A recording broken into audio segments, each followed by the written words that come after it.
Hello everyone, and thank you for joining me today. In this video, I want to talk about the best books of 2021.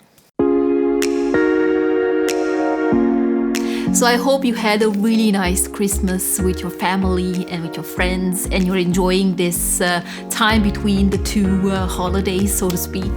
I have the week off this week from work, so it's kind of nice to just be able to chill and relax. So I thought I'm gonna film the best of 2021 video for you. Also because it's nice for me to look back and just see the books that I thought of being the best of a particular year. And I was thinking maybe of skipping this video actually this year, because my previous video where I highlighted some of these books, but it was kind of more like a highlight, overall general view of everything I read, whereas in this one I point out these specific books as best of 2021. And to make it a little bit more interesting and maybe not so repetitive, I thought of putting them in particular categories. So let's just start. And the first category is best fiction, and for this I have The Death of Vivek Oji. Now, I almost didn't read this book because I DNF'd the author's previous novel, Freshwater. And I'm really happy that I did, and that I gave in to the hype surrounding this book, because this is one of those that deserves all the hype. I knew that it's going to be a great writing and a great book, because Freshwater also was one which was really hyped and a lot of people loved it. And this one, before I read it, I saw only raving reviews, and I can really see why. So I would recommend that if you haven't read it, please do so. I went into it not knowing much about it, and the premise of the book doesn't give anything away. And I think that is the best way to go into it, not knowing what this really is. What we know is that from the title, the main character dies, and that is how the book starts. Vivek Oji's mother finds his body on her doorstep, and we follow from there. The story unfolds from there. We get the feeling of who Vivek Oji's parents are, their families, their social network, their surroundings, and then we follow Vivek Oji growing up, how he was different from other boys, other children, and we find out about him growing up in relation to his family and in relation to his friends. But he's such a mysterious character. It's hard to really pinpoint who he is from the start, because the story is not told by himself. The story is kind of told by everyone around him, and how each and every single person relates to Vivek Oji, and how they all relate to him a bit differently, because it's like they all know a different facet of him. And then slowly we kind of find out everything about who he is, and it's just so beautifully told. It's so heartbreaking, and there's just a lot of loss and a lot of love and a lot of regret and loneliness as well in this one, and I can only recommend it if you haven't picked it up yet. The next category is best nonfiction, and for this one I have Scheherazade Goes West by Fatima Mernissi. I picked this up for the Invisible Cities project for Morocco, because the author is a world-renowned Islamic feminist, and I really love reading books about feminism. I think I have another one on this list, which is about feminism in South Korea, I believe. So we'll get to that. But this one, it felt so captivating when I read it, because there was just information presented to me in a completely new light. Even though maybe it's information I knew of before, I've never encountered it presented in this way. So I was absolutely fascinated throughout, and it's quite a short book, but it's so good. So it's kind of a meta book as well, because we start the book by the author going on tour, in an international tour, to promote her previous book. I think that book is Beyond the Veil, in which the author writes about how her grandmother lived in a harem, and I believe the author herself was born there. So she is writing about how life, I guess, was for her grandmother, living like so removed from society and everyone, basically almost like in a prison.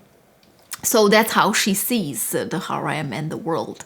But when she went on this tour, all the journalists who interviewed her had this twinkle in their eye when they were mentioning the word harem, and it didn't really make sense for her, because for her and for her grandmother, harem is a prison. But why do all these Western journalists think about why do they have this twinkle in their eye when they mention the word harem? And then the author embarks on this mission to discover the differences between the West and the East when it comes to harem and Scheherazade and women, and it's all wrapped within the context of the Arabian Nights and women's role in society and how it's viewed differently in these two worlds, the Eastern world and the Western world.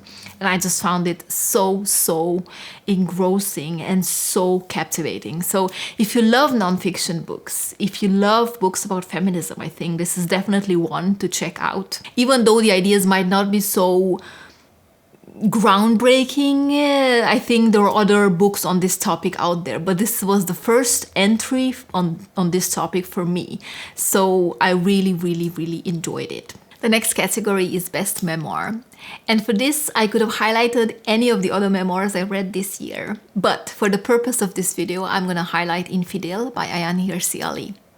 I've had this book on my TBR for such a long time, and I was hesitant to pick it up because when I was reading about this book and this author, it's just sounded that she is so controversial because of her views and her opinions.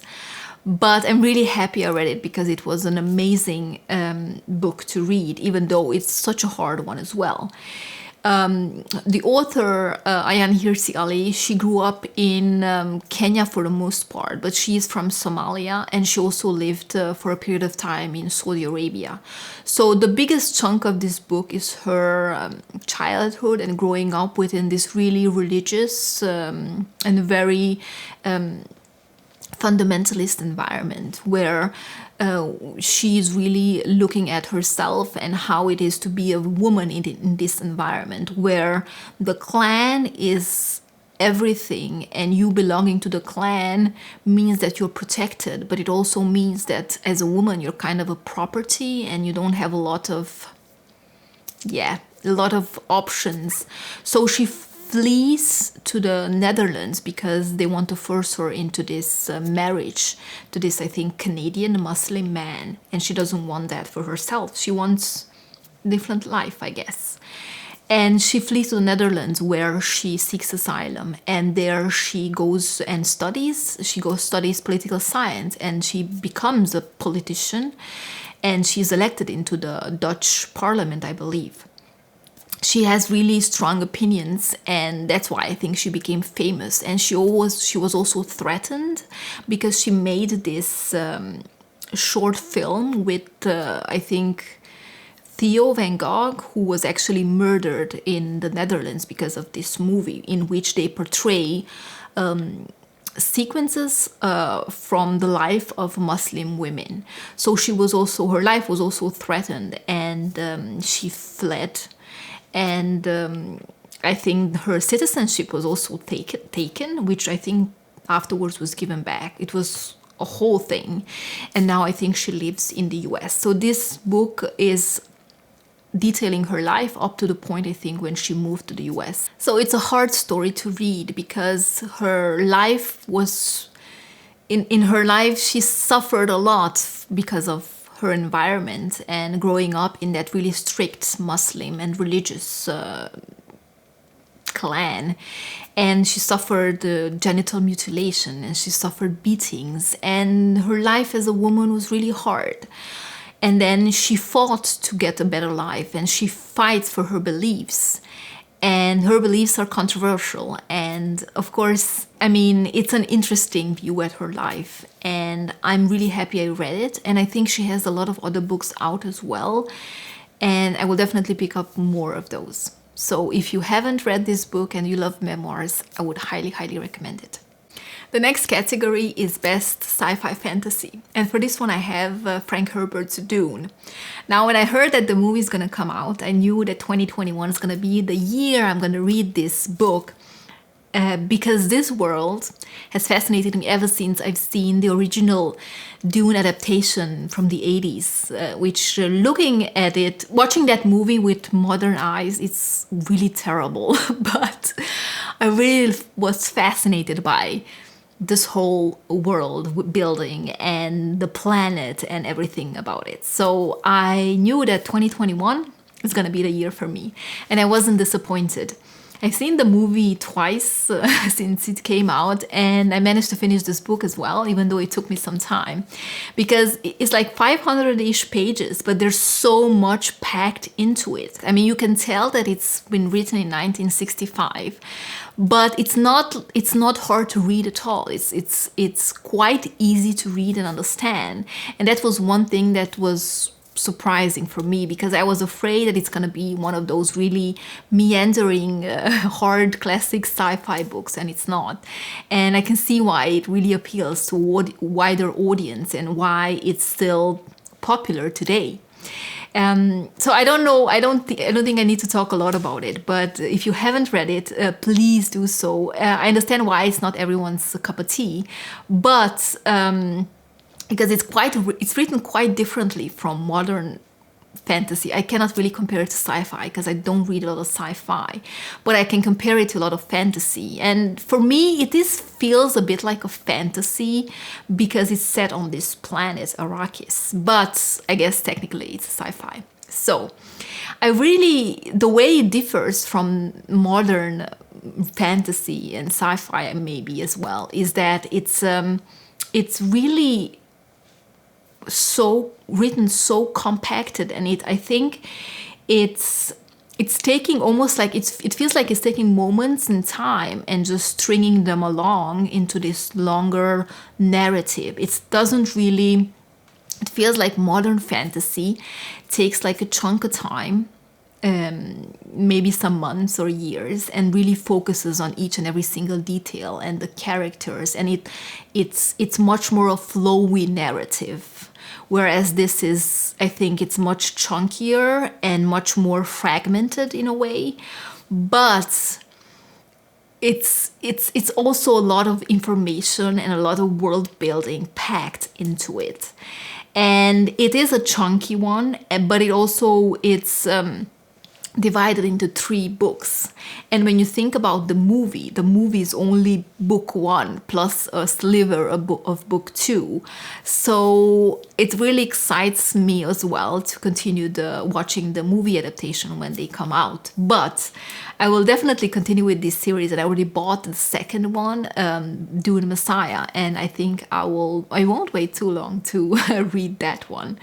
And yeah, if you like fantasy or sci-fi, I think you should definitely pick this one up as well. The next category is Best Historical Fiction. And I wasn't sure in which category to put this book because it can also be a classic. And I think today this is viewed more or less as a classic. But for the purpose of this video, and considering the fact that this was written in 1969, I'm going to say it's a historical fiction. And it is The French Lieutenant's Woman by John Fowles. So this is a book about the Victorian era, but it is written in modern times. So it's like an interesting view at who really the Victorians were and how they were. It looks at both men and women, and I believe it's just a really unique view at the Victorians, and especially at this woman, the French lieutenant's woman, who is kind of a fallen woman. She was the mistress of a French lieutenant, and how her life evolves and how she is as a person who doesn't really fit into this Victorian society because she's not ashamed of having been the mistress of some man. So this book looks at her, and she's the central figure, of course, and such a mysterious one at that. And she's so different from all the other Victorian ladies around this book.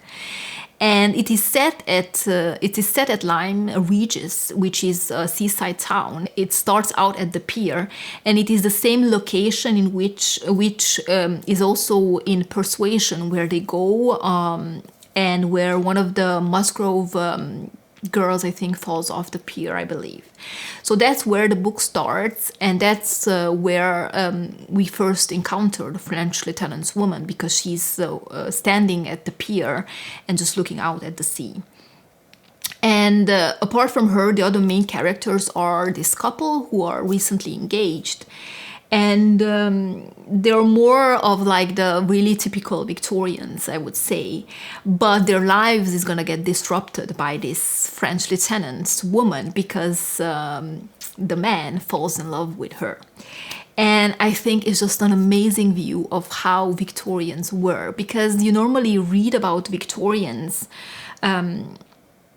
from Victorian novels, so novels written in Victorian times. And I haven't heard of a book of this caliber which really looks at how the Victorians were with such depth, and also from the point of view of a modern reader, I would say.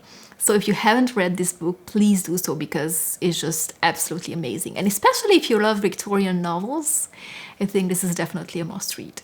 The next category is Best Romance, and for this one I have The Hating Game by Sally Thorne. I picked this up solely because of the movie and the hype around it. And I have to say, I really enjoyed it. I listened to it, and I can also recommend it as an audiobook because I was so engaged, and I think it's the book I had to read at that time because I was in such a reading slump. So something like this always pulls me out of a slump, and it did. And now I'm back on track with my reading. I've read another romance or a couple other romances since, but I think this is the one I have to highlight for this category. I enjoyed the book. I have to say the movie, for me particularly, it was absolute poop.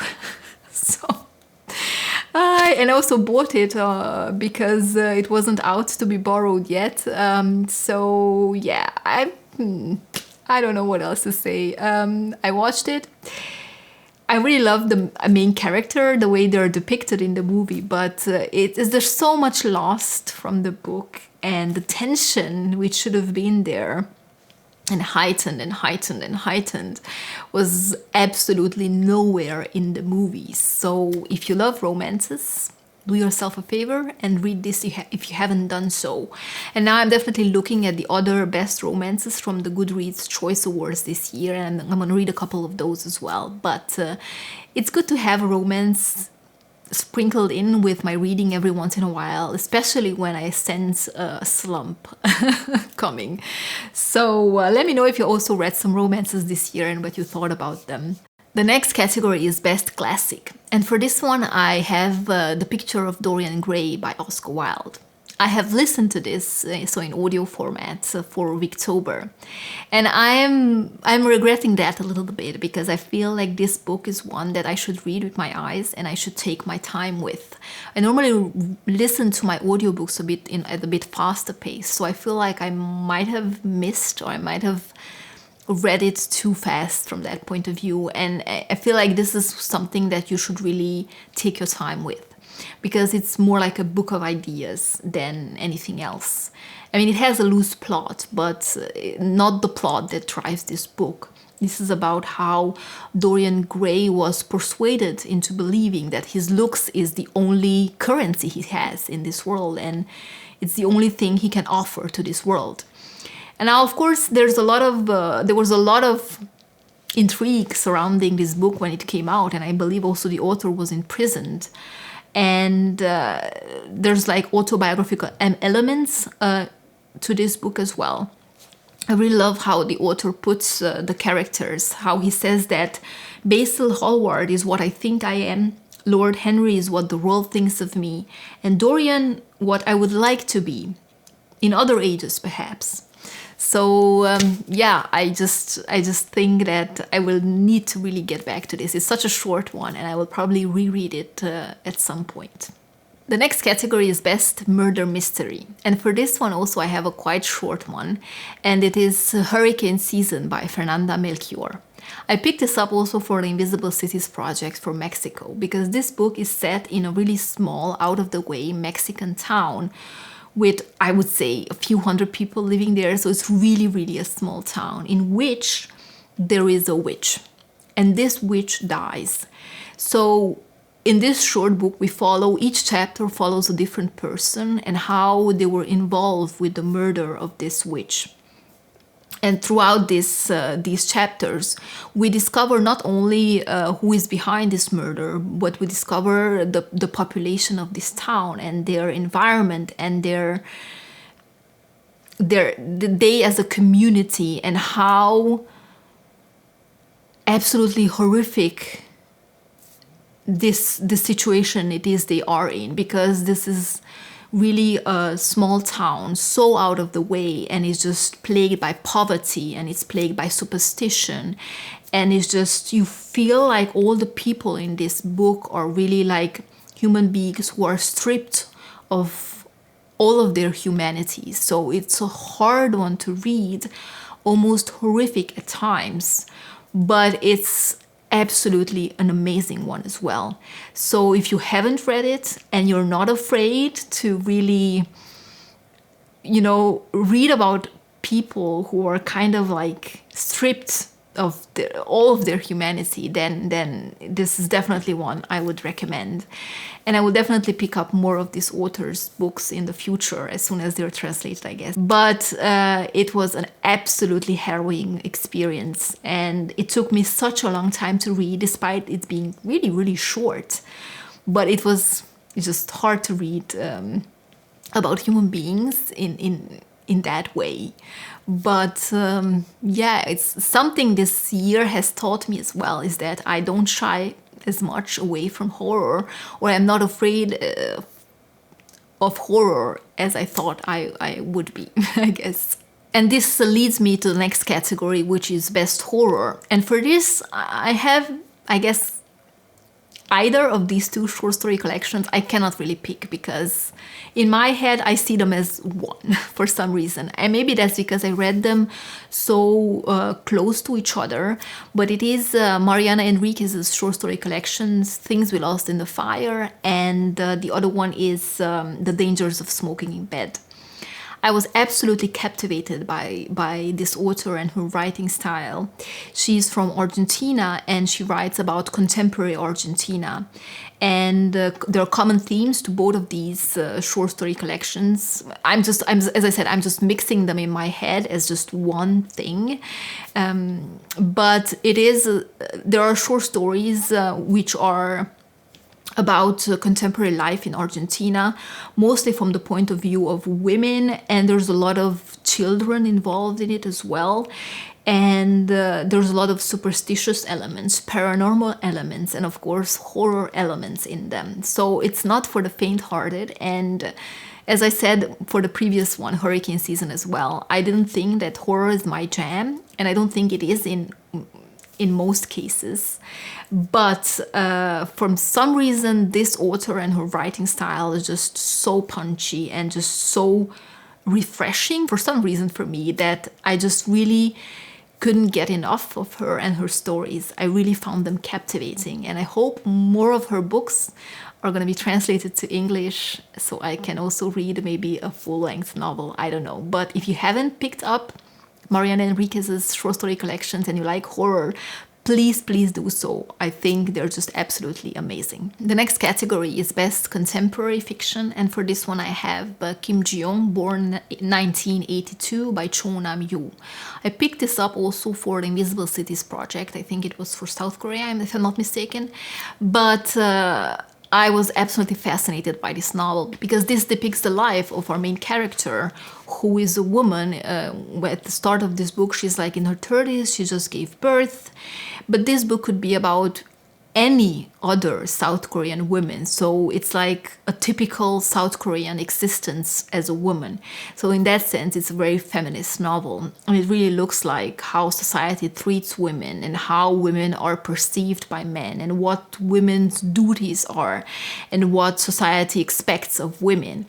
To be submissive, to treat the men around her as better beings who deserve the best foods and such, the best room. So she has to share her room with her sister, but her brother has his own room. For example, how going to school, she had to wear skirts and this really uncomfortable uniform, whereas boys had more comfortable uniforms so they could play football. But as a girl, why would you play football? That's a man's game. And then going into the workplace where her colleagues install cameras in the toilets and then they sell the pictures, and how she's expected to leave her job when she gets married and has children. So all of these upbringing and her particular familial situation brought her to a point where she has kind of a mental breakdown and she goes to this psychiatrist. And then the psychiatrist writes down all of her lives, and this is what the book is basically, what the psychiatrist writes about her. And I just found it absolutely amazing. As I said, I love feminist books, and this was no exception. So no wonder it was so hyped when it came out, because it kind of also sparked the feminist revolution in South Korea. So if you haven't picked this up yet, then please do so. It is a great one. And the last category I have is Best Debut, and for this one I have How the One-Armed Sister Sweeps Her House by Cherry Jones, which is a book set in Barbados. I absolutely love this. I picked this up for the Invisible Cities project for Barbados, and oh my god, what an experience. So this book is set on Barbados and it follows a few different characters living there. And it is absolutely heartbreaking, their stories and how they are kind of captives of this island, which is a paradise for the tourists coming there. But the people living there, they are just captives in this cycle of poverty and abuse, and just heartbreaking to read about their lives. So as I said, we follow different people, but for the main part, we follow two women. One of the women is now in a really abusive relationship. She just gave birth to her daughter. And in another, we follow a woman who escaped this island and she married this wealthy older man, and now she came back for a holiday. And this is a story in which their lives kind of intertwine. I especially loved the part in which details the life of the first woman, because we also see the life of her mother and her grandmother and this cyclical violence that they go through. And it's just so beautifully written. It's heartbreaking, but it's quite a beautiful book. And if you haven't picked this up yet, then please do so. It is amazing. So these are all the books and the categories I wanted to highlight this time. Let me know what are the best books you have picked up this year. This year I feel like I had some ups and downs, and overall I'm really happy that I managed to read as many books as I did, and that I have read some pretty good ones, and especially thanks to the Invisible Cities project. Even though the books I picked up for that were kind of like on the heavier side, and they maybe slowed down my reading a bit, but I think those are the books that are really stuck in my mind. And I also feel like I discovered some amazing authors, and I learned so much about the history of the countries as well while reading these books. So I will definitely continue with the Invisible Cities project in 2022, but I still have to finish some books from the 2021 list. So that is all I have for you today. Thank you again for watching, and I will see you next time. Bye bye.